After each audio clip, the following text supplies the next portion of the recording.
ओम नमः शिवाय। हर हर महादेव। आज आप सुनिए श्रवण अमावस्या को किए जाने वाले वृक्ष पूजन और कुशल ग्रहण का विधान। ईश्वर बोले, हे संत कुमार, श्रवण मास में अमावस्या के दिन जो करणीय है उसको तथा प्रसंगवश जो कुछ अन्य बात मुझे याद आ गई है उसको भी मैं आपसे कहता हूँ। पूर्व काल में अनेक प्रकार के महान बल तथा पराक्रम वाले, जगत का विध्वंस करने वाले तथा देवताओं का उत्पीड़न करने वाले दुष्ट दैत्यों के साथ मेरे अनेक युद्ध हुए। मैंने शुभ वृषभ अर्थात नंदी पर आरूढ़ होकर संग्राम किए, किंतु महाशक्तिशाली तथा महापराक्रमी उस वृषभ ने मुझको नहीं छोड़ा। अंधकासुर के साथ युद्ध में तो नंदी का शरीर विदीर्ण हो गया था, उसकी त्वचा कट गई, शरीर में रक्त बहने लगा और उसके प्राण मात्र बचे रह गए थे। फिर भी जब तक मैंने उस दुष्ट का संहार नहीं किया तब तक वह नंदी धैर्य धारण कर मेरा वाहन वहन करता रहा। उसकी इस दशा को मैंने जान लिया था। उसके बाद उस अंधक का वध करके मैंने प्रसन्न होकर नंदी से कहा, हे सुब्रत, मैं तुम्हारे इस कृत्य से प्रसन्न हूँ। वर मांगो, तुम्हारे घाव ठीक हो जाए, तुम बलवान हो जाओ और तुम्हारा पराक्रम तथा रूप पहले से भी बढ़ जाए। इसके अतिरिक्त तुम जो जो वर मांगोगे उसे मैं तुम्हें अवश्य दूंगा। नंदी केश्वर को बोले, हे देवदेव, हे महेश्वर, मेरी कोई याचना नहीं है। आप मुझ पर प्रसन्न हैं तो फिर इससे बढ़कर क्या वैभव हो सकता है। तथापि हे भगवान, लोकोपकार के लिए मैं मांग रहा हूँ। हे शिव, आज श्रवण मास की अमावस्या है जिसमें आप मुझ पर प्रसन्न हुए हैं। इस तिथि में गायों सहित उत्तम मिट्टी से निर्मित वृषभों की पूजा करनी चाहिए। आज अमावस्या के दिन जन्म लेना कामधेनु तुल्य होता है।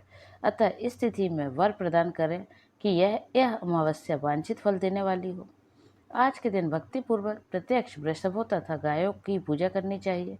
गेरू आदि धातु से प्रयत्न पूर्वक उन्हें भूषित करना चाहिए। उनकी सींगों पर सोना, चांदी आदि के पत्थर मढ़े और रेशम के बड़े बड़े गुच्छों को भी सींगा पर बांधे। अनेक प्रकार के वर्णों से चित्रित सुंदर वस्त्र से उनकी पीठ को ढक दें और गले में मनोहर शब्द करने वाला घंटा बांध दें। सूर्योदय से लगभग 4 घड़ी बीतने पर गायों को ग्राम से बाहर ले जाकर पुनः सायं वेला में ग्राम में प्रवेश कराएं।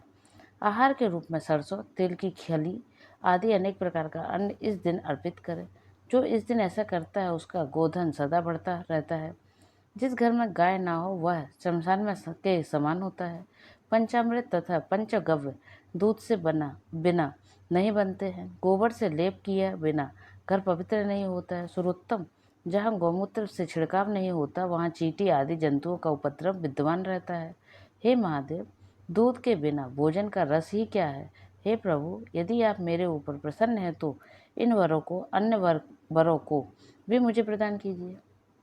हे संत कुमार, तब नंदी का यह वचन सुनकर मैं बहुत प्रसन्न हुआ। मैंने कहा, हे वृषेष्ठ, जो तुमने मांगा है सब हो जाए। हे नंदन, इस दिन का जो अन्य नाम है उसे भी सुनो। जो वृषभ किसी के द्वारा कभी भी किसी कार्य से में प्रयुक्त नहीं किया जाता और तृण खाता हुआ तथा जल पीता हुआ, जो शांतिपूर्वक विचरण करता है तथा महान वीर व बलशाली होता है, उसे पोल कहा जाता है। अतः हे नंदित, उसी के नाम से यह दिन पोला नाम वाला होगा। इस दिन इसे अपने इष्ट बंधुओं के साथ महान उत्सव करना चाहिए। हे वत्स, मैंने उस दिन ये श्रेष्ठ वर प्रदान किए थे, अतः लोगों के द्वारा इस श्रेष्ठ दिन को पोला नाम वाला कहा गया है। इस दिन सभी कामनाओं को पूर्ण करने वाला वृषभ का महान उत्सव करना चाहिए। इसके साथ ही अब मैं इसी तिथि में किए जाने वाले कुश ग्रहण का वर्णन करूंगा। श्रवण मास की अमावस्या के दिन पवित्र होकर कुशों को उखाड़ लाएं। वे कोष सदा ताजे होते हैं, उन्हें बार बार प्रयोग में लाना चाहिए।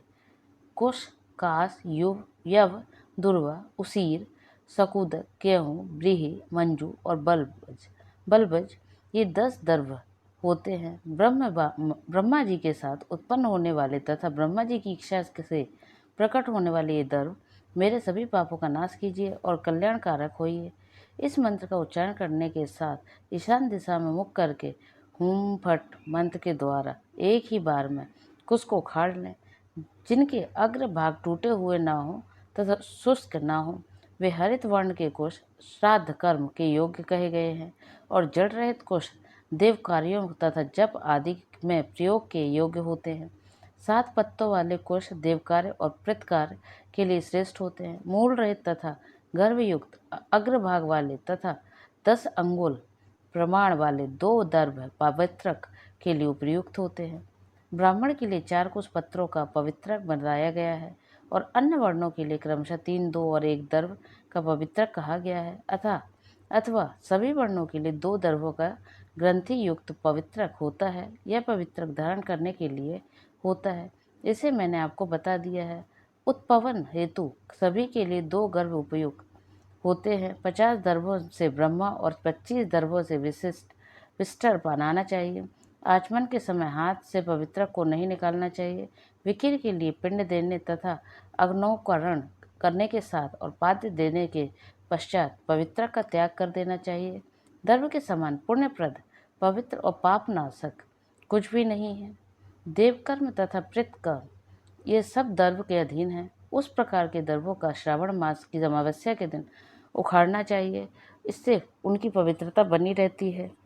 श्रवण मास की अमावस्या का वर्णन क्या क्या किया जाए। हे संत कुमार, श्रवण मास की अमावस्या के दिन जो कृत्य होता है उसे मैंने कह दिया। श्रवण मास में और भी जो करणीय है उसे भी मैं आपसे कहता हूँ।